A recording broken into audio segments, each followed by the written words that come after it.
জুলাই সনদ বাস্তবায়নের যে সুপারিশগুলো দেওয়া হচ্ছে সেগুলো একটু জানতে চাই।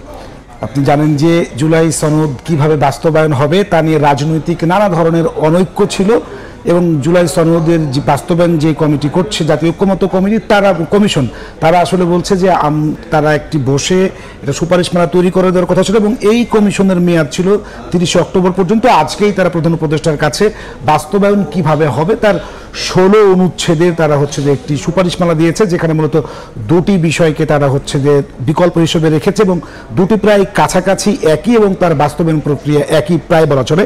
আমরা একটু আসলে দেখতে চাই যে জুলাই সনদে কি কি বিষয় আসলে আছে বাস্তবায়ন প্রক্রিয়ায়। আদেশ জারি করবে সরকার, নির্বাচনের দিন বা আগে গণভোটের সুপারিশ করা হয়েছে, গণভোটে উল্লেখ থাকবে না নোট অফ ডিসেন্ট, সংসদ 270 দিনে সংবিধান সংস্কারে ব্যর্থ হলে স্বয়ংক্রিয় প্রতিস্থাপন। রুদ্র, এই যে বিষয়টি সেটা যে সরকার প্রথমেই যে জুলাই সনদ যে বাস্তবায়ন করতে চায়, যেই 48টি সংবিধান সংশ্লিষ্ট বিষয় তারা সেগুলোকে একটি জায়গায় লিপিবদ্ধ করেছে এবং সেটার নাম দিয়েছে জুলাই জাতীয় সনদ ব্র্যাকেটে সংবিধান সংস্কার বাস্তবায়ন আদেশ।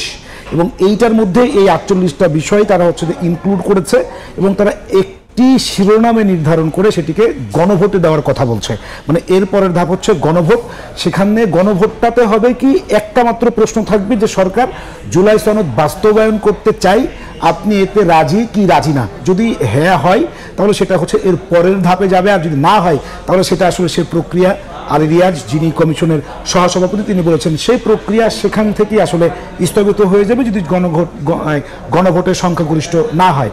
হ্যাঁ হলে সেটি যে পরবর্তী যে সংসদ সেখানে যাবে, সেই সংসদের আবার তিনি একটি ক্যারেক্টার বলেছেন যে এবার সংসদটি হবে এমন যে একই সঙ্গে সংসদ সাধারণ সংসদের মতো ফাংশনাল থাকবে এবং সেই সংসদ যে এমপিরা গেছেন তাদেরকে নিয়েই সংবিধান সংস্কার পরিষদ নামে তারা পরিচালনা থাকবে। এবং এই যে সংবিধান সংস্কার পরিষদ এটার মেয়াদ হবে 270 দিন বা 9 মাস।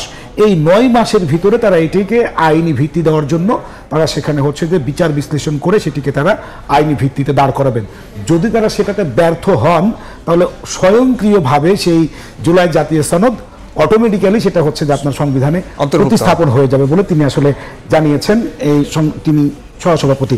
এর মধ্যে যে আরো কয়েকটি বিষয় সেটি যে তাহলে নোট অফ ডিসেন্টের কি হবে, যে কারণ অনেকগুলো বিষয়ে অনেক রাজনৈতিক দল আপত্তি নোট অফ ডিসেন্ট তাদের দেয়া ছিল।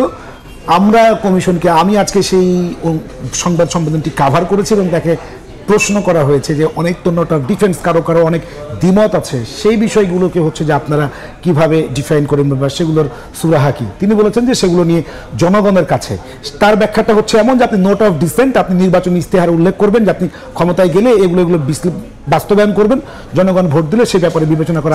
আমরা রাজনৈতিক দলগুলোর প্রতিক্রিয়া সম্পর্কে একটু জানতে চাই যে সনদ বাস্তবায়নের রূপরেখায় জামায়াত এক কথা বলছে, বিএনপি এক কথা বলেছে এবং এনসিপিও তাদের মতামত ব্যক্ত করেছে। তার সামগ্রিকভাবে তারা কি বলতে চাইছে?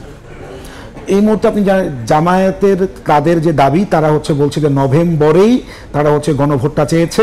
এদিকে ঐক্যমত্য কমিশন বলেছে যে ভোটের দিনও হতে পারে এবং ভোটের আগে যে কোনো সময় হতে পারে।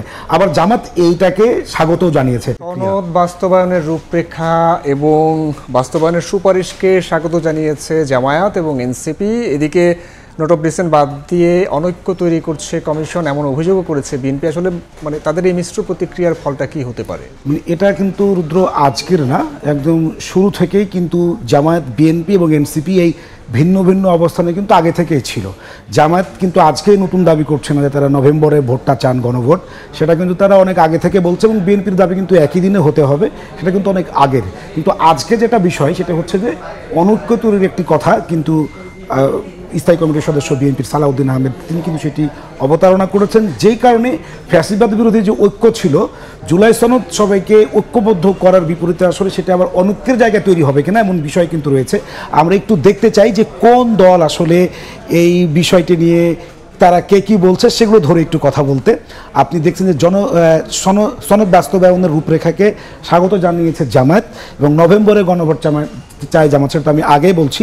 এবং বিএনপি যেটি বলছে যে তারা এটিকে অনৈক্য বলছে এবং পাশাপাশি তারা বলছে যে এর বাইরে আর কোনো সুযোগ নাই, ভোটের দিনই তাদের হতে হবে আপনার সেই গণপাসের কথা বলেছে তারা।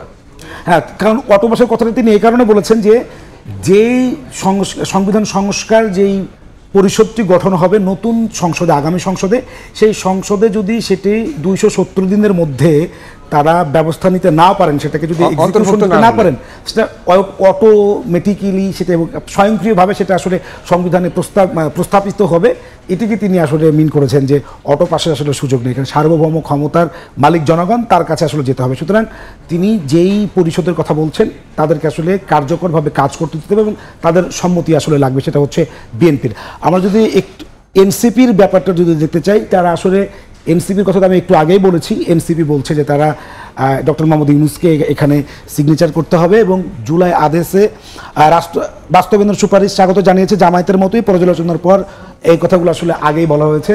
এনসিপি নতুন করে আসলে কোনো কিছু বলেনি এবং জামায়াতের যে অবস্থান, জামায়াতও আসলে নতুন করে আজকের দিনে অন্তত জুলাই সনদ বাস্তবায়নের যে প্রক্রিয়া কী হবে সেটি জমা দেওয়ার পর জামায়াতও নতুন করে কোনো কিছু বলে নাই। যদি বিএনপি হচ্ছে আজকে একটু অবস্থান নিয়েছে এবং বিভিন্নভাবে তারা সেটাকে ব্যাখ্যা করার চেষ্টা করেছে। বিশেষ করে নোট অফ ডিসেন্ট নিয়ে তারা একেবারেই বলেছেন যে এটি একটি অনৈক্য সৃষ্টির কার্যক্রম চলছে আর কি। তাহলে আপনাকে ধন্যবাদ। ধন্যবাদ রুদ্র। রাজনৈতিক দলগুলোর মতামত সম্পর্কে বলছিলেন সহকর্মী নাজমুস সালেহী।